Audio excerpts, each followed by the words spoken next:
నరేష్ నమస్తే సార్. నమస్తే అండి. సార్, జరుగుతున్న పరిణామాలు, జగన్మోహన్ రెడ్డి గారు ఢిల్లీ వెళ్ళడం, అక్కడ ఆంధ్రప్రదేశ్ అన్యాయం అయిపోతున్నది, రాష్ట్రపతి పాలన పట్టించాలన్నది అది గడిచిందే. అయితే ఆయన వెళ్ళినప్పుడు చెప్పింది ఏంటంటే, ప్రధానమంత్రి గారిని, అమిత్ షా గారిని, రాష్ట్రపతి గారిని కలుస్తాను, దీని మీద నిగ్గు తేలుస్తాను, న్యాయ పోరాటం చేస్తాను అని చెప్పడం జరిగింది. కానీ ఆ పరిస్థితి ఏమీ కూడా ఢిల్లీలో కనిపించలేదు. ఆయన వెనక్కి వచ్చేశారు. అంటే అపాయింట్మెంట్ దొరికే పరిస్థితి ఈరోజు జగన్మోహన్ రెడ్డి గారికి లేదా? అంటే రాజకీయాలు అలాగే ఉంటాయి కదా. ఇప్పుడు జగన్మోహన్ రెడ్డి ముఖ్యమంత్రి కాడు, బీజేపీ టీడీపీ కలిసింది. ఈ రెండు పరిణామాలు వచ్చాక కేంద్రంలో నాయకులు కూడా మారిపోతారు కదా. రాజకీయాల్లో మనకు ఉదాహరణకు మిషన్ భగీరథ కేసీఆర్ ప్రారంభించినప్పుడు నరేంద్ర మోడీ ముఖ్య అతిథి. తర్వాత నరేంద్ర మోడీ ఎయిర్పోర్ట్ కలిస్తే కేసీఆర్ పోలే. అవును. సో హైదరాబాద్ మెట్రో ప్రారంభానికి నరేంద్ర మోడీ ముఖ్య అతిథి. తర్వాత మోడీ ప్రభుత్వ కార్యక్రమాలకు వచ్చిన కేసీఆర్ పోలే. రాజకీయాల్లో ఎప్పుడు కూడా అలాగే ఉంటాయి.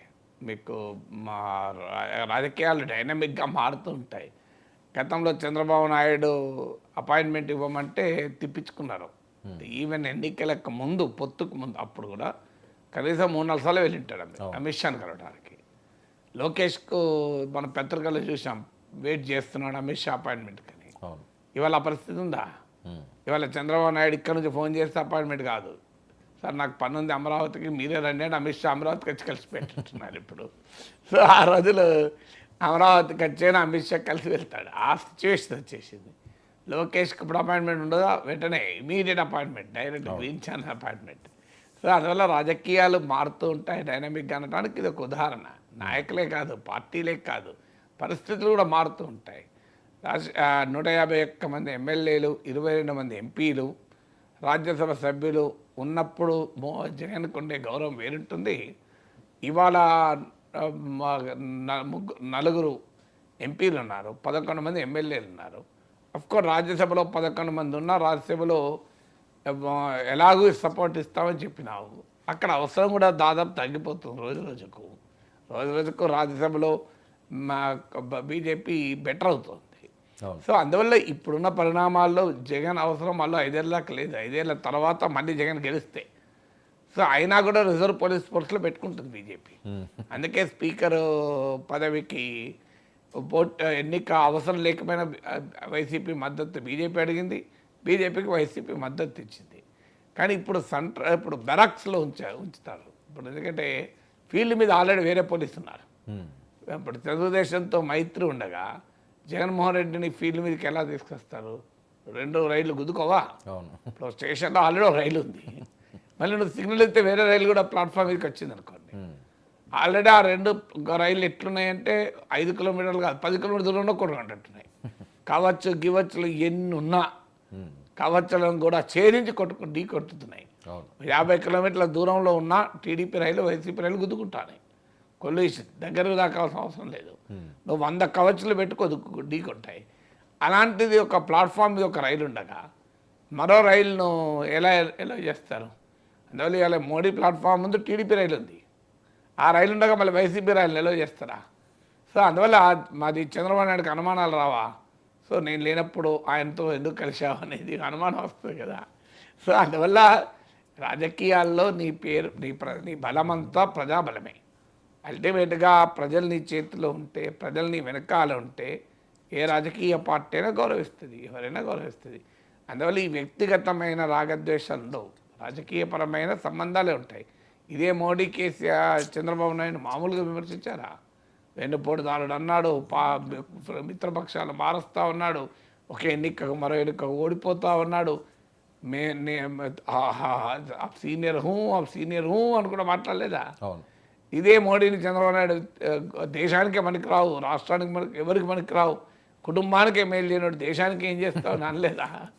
సో అందువల్ల రాజకీయాల్లో ఇలాగే మారుతూ ఉంటారు. సో మారినప్పుడు ఆ అభిమాన సైన్యం ఉంటుంది, వాళ్ళు అంగీకరించుకొని అరుస్తూ ఉంటారు. నాయకులు ఎప్పుడు మారుతారో ఎవరికి ఇది లేదు. సో ఇప్పుడు కింద సైన్యం మాత్రం పాపం ఇదే నిజమనుకొని భ్రమల్లో ఉండి వాళ్ళ నాయకుడు ఏది చెప్తే చేస్తుంటారు. కానీ రియాలిటీ ఏంటంటే పాలిటిక్స్ దానికి అందమైన పేరు ఏంటంటే పాలిటిక్స్ స్టాటిక్ కాదు, డైనమిక్ అని.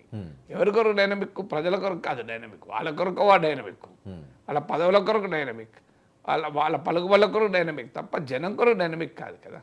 సో అందువల్ల జగన్కి ఇప్పటికిప్పుడు ప్రధానమంత్రి, హోంమంత్రి అపాయింట్మెంట్ ఇచ్చి ఈ గౌరవం ఇచ్చే అవకాశం ఉండదు. ఒకవేళ ఇచ్చినా ఈయన ఇచ్చే రిప్రజెంటేషన్ సీరియస్ తీసుకుంటారా? ఏం చేస్తాడు జగన్? ఇప్పుడు ప్రైమ్ మినిస్టర్ కలుస్తాడు, హోమ్ మినిస్టర్ కలుస్తారు, వెంటనే హోమ్ మినిస్టర్ క్యాబినెట్స్కో నోటు పెట్టి ఆర్టికల్ 356 కింద చంద్రబాబు నాయుడు ప్రభుత్వం తొలగించమని రాష్ట్రపతి రికమెండేషన్ ఇస్తారా? లేదు. ఫోన్ పికప్ చేసుకుని మోడీ, చంద్రబాబు జీ मेरा पास अभी आए हैं जगनमोहन रेड्डी जी, आप उनको बहुत खतरा में रख रहा है, ऐसा नहीं करना, आप ऐसा करें तो हम देख लेंगे అంటాడా? అది జగన్మోహన్ రెడ్డికి ఉండాల్సింది ఏంటంటే ఎవరు అడ్వైజ్ చేస్తున్నారో తెలియదు. It's wrong political advice. ప్రెసిడెంట్ని కలవచ్చు, నేను ఒప్పుకుంటాను. ప్రెసిడెంట్ అంటే constitutional head. It is also a formality. President ఏమి చేయడు, గవర్నర్లు ఏమి చేయరు. మీరు 2 రోజుల క్రితమే ప్రైమ్ మినిస్టర్, హోమ్ మినిస్టర్ గారు పోతున్నారు అన్నప్పుడే పోయాను, చెప్పాను మీకు. అప్పుడు కాన్స్టిట్యూషనల్గా ఏమీ చేయరాదు. అది కేంద్ర ప్రభుత్వం, ఇది రాష్ట్ర ప్రభుత్వం. శాంతి భద్రతలు వేరు, రాజ్యాంగ యంత్రాంగ వైఫల్యం వేరు. ఫెయిల్యూర్ ఆఫ్ కాన్స్టిట్యూషనల్ మెషినరీ వేరు, లా అండ్ ఆర్డర్ ప్రాబ్లం వేరు. అందువల్ల జగన్ చెప్తున్నటువంటి అంశంలో కేంద్రం జోక్యం చేసుకోదు. కాన్స్టిట్యూషనల్గా సాధ్యం కాదు, పొలిటికల్గా సాధ్యం కాదు. అక్కడ ఎన్డీఏనే, ఇక్కడ ఎన్డీఏనే. ఎన్డీఏ ప్రభుత్వం మరో ఎన్డీఏ ప్రభుత్వం పైన తీసుకోకూడదు. మూడోది మారల్గా కరెక్ట్ కాదు. ఇప్పుడు నిన్నగా మన ఎలక్ట్ అయిన ప్రభుత్వం తొలగించి రాష్ట్రపతి పాలన పెట్టమంటే ఎట్లా? సో ఇక పోనీయండి. ప్రాక్టికల్గా సాధ్యమా? ప్రాక్టికల్గా సాధ్యమయ్యడానికి ఆంధ్రప్రదేశ్లో జరుగుతున్న దాడులు, ప్రధాన గొడవలన్నీ టీడీపీ వస్తే వైసీపీ, జనసేన లేదు దీనిలో, మీకు బీజేపీ లేదు. ఫైట్ అంతా టీడీపీ వైసీపీ మధ్యనే. నిన్నైతే ఏకంగా విజయసాయిరెడ్డి పార్లమెంట్లో ఒక కులం వాళ్ళు చేస్తున్నారు అన్నాడు. ఇంకా అది ఆఖరికి దాడులు కులానికి మాత్రమే పరిమితం అన్నాడు. అంటే టీడీపీ వెనకాల ఉన్న వేరే కులాలు కూడా చేయడం లేదని ఆయన చెప్పింది క్లియర్గా. మాట మనం ఓపెన్గా అనకపోయినా అందరూ తెలుసు, కమ్మలు దాడి చేస్తానంటున్నాడు ఆయన. సో రాజకీయాలు అనేది పాలిటిక్స్. జగన్మోహన్ రెడ్డి కమ్మల్లో దాడి చేస్తున్నా అంటున్నాడు, రేవంత్ రెడ్డి కమ్మ అమ్మ లాంటిది అంటున్నాడు. సో రాజకీయాలు ఎలా ఉంటాయంటే అలాగే ఉంటాయి రాజకీయాలు. ఎవరికి అనుకూలంగా ఉన్నటువంటి అటాకింగ్గా ఉన్నటువంటి అంశాలు దృష్టి పెట్టుకొని అంటారు. అంటే తెలుగుదేశం కారణం బీసీలు, ఎస్సీలు కూడా దాడులు చేయడం లేదంటున్నాడు. సో ఆ పార్టీ కూడా కాదు, కులమే అంటున్నాడు. కూటమి కాదు పార్టీ, పార్టీ కాదు కులం. సో అక్కడికి వెళ్ళింది ఇక రాజకీయం అనేది. ప్రాక్టికల్గా ఢిల్లీలో జగన్మోహన్ రెడ్డి సాధించిన పెద్ద విజయం ఏంటంటే ఇండియా కూటమి నేతలు రావడం. సో నా 5-6 పార్టీల నేతలు ఇప్పుడు జార్ఖండ్ ముక్తి మోర్చా, ఇండియన్ యూనియన్ ముస్లిం లీగ్ కూడా మద్దతు ఇచ్చిందని వైసీపీ వాళ్ళు చెప్తున్నారు. మరి నేను గమనించినప్పుడు ఆ నాయకులు వచ్చిన నేను గమనించలేదు. కానీ ఉద్ధవ్ శివసేన చెందినటువంటి సంజయ్ రావుత్, ప్రియాంక చతుర్వేది వచ్చారు. అఖిలేష్ యాదవ్ సమాజ్వాదీ పార్టీ వచ్చాడు. తృణమూల్ కాంగ్రెస్ నదీముల్ హక్ వచ్చాడు.